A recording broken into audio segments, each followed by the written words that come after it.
नमस्कार। स्वागत है आप सभी का द इकोनॉमिस्ट में। तो आगे आज के लेक्चर में हम चर्चा करने जा रहे हैं features of Indian council act 1892। तो लास्ट के लेक्चर में हमने डिस्कस किया था कि कैसे ब्रिटिशर्स अपनी एडमिनिस्ट्रेशन को भारत में ब्रिटिश इंडिया में एक्सपैंड करना चाहते थे, लेकिन साथ ही साथ ये भी चाह रहे थे कि इंडियंस की जो पार्टिसिपेशन है उनकी एडमिनिस्ट्रेशन में वो भी ज़रूरी है अगर इंडिया में आपने अच्छे से रूल करना है तो। क्योंकि जब 1857 का विद्रोह हुआ था तो उसके बाद ईस्ट इंडिया कंपनी को उसकी सारी पावर्स को अबॉलिश कर दिया गया था ब्रिटिशर्स के द्वारा। और सारी की सारी जो पावर है किसके पास चलेगी? जो ब्रिटिश क्राउन था, मोनार्की थी, उसके पास। और एडमिनिस्ट्रेशन चला रही थी जो ब्रिटिश पार्लियामेंट थी, वहाँ पर एक्ट पास होते थे और उन्हीं एक्ट के तहत जो था भारत में शासन जो था चलाया जाता था। और उसी के तहत ये इंडियन काउंसिल एक्ट बने 1861 का, 1892 का और 1909 का।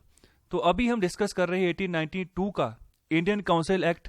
तो ये अंग्रेज क्या करते थे, हर बार ये जब नया एक्ट लाते थे देखते थे कैसा रहा एक्ट, क्या उसकी यहाँ पर सक्सेसफुल रहा या कहीं कहीं पर उसकी खामियां थी, फिर उन खामियां को सही करते थे, फिर नया एक्ट लेकर आते। तो 1892 के एक्ट में क्या किया, यहाँ पर जो नॉन ऑफिशियल मेंबर्स थे लेजिस्लेटिव काउंसिल, जो सेंट्रल लेजिस्लेटिव काउंसिल थी और प्रोविंशियल लेजिस्लेटिव काउंसिल थी, वहाँ पर नॉन ऑफिशियल मेंबर्स की गिनती बढ़ाई गई। लेकिन साथ ही साथ ये भी ध्यान रखा गया ब्रिटिशर्स की ओर से कि अपनी मेजोरिटी ना कम हो जाए। हम ब्रिटिशर्स हैं तो हमारी ऑफिशियल मेजोरिटी जो है, चाहे लेजिस्लेटिव काउंसिल सेंटर की हो चाहे स्टेट्स की हो, तो वहाँ पर मेंटेन रहे, हम बढ़ोतरी में रहें। तो इंडियंस की यहाँ पर गिनती होगी मिनोरिटी में ही रखनी है। ओके, तो यहाँ पर प्रोविंशियल, जो प्रोविंस वर्ड हम यूज़ करते हैं, पहले अंग्रेजों के ज़माने में ये प्रोविंस वर्ड स्टेट्स के लिए यूज़ करते थे।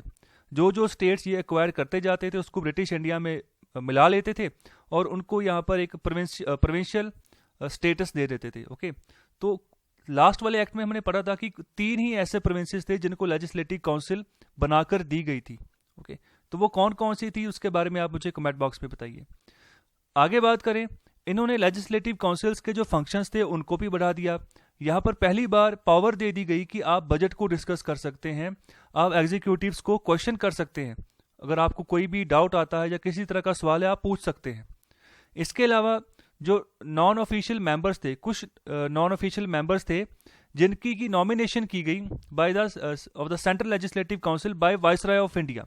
ओके, तो वाइसराय ऑफ इंडिया ने कुछ लोगों को, कुछ नॉन ऑफिशियल मेंबर्स को नॉमिनेट भी किया। किन की रिकमेंडेशन पे?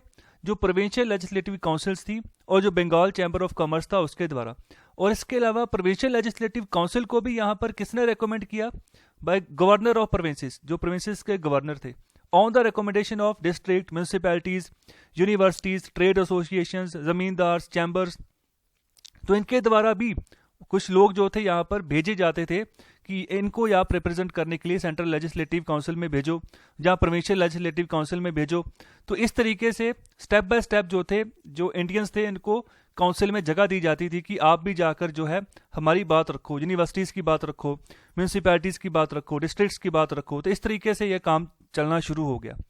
और साथ ही साथ एक बात और है कि यहाँ पर लिमिटेड, यहाँ पर इनडायरेक्ट प्रोविजन थी कि यहाँ पर इलेक्शन यूज़ कर लो, जहाँ पर आप लगता है कि नॉन ऑफिशियल सीट्स जो है सेंट्रल लेजिस्लेटिव काउंसिल और प्रोविंशियल लेजिस्लेटिव काउंसिल में फिल नहीं हुई हैं, तो वहाँ पर आप इलेक्शन यूज़ कर लो। ओके, तो यहाँ पर एक बात और यहाँ पर ध्यान रखिए, इस पूरे के पूरे एक्ट में कहीं पर भी इलेक्शन वर्ड नहीं यूज़ किया।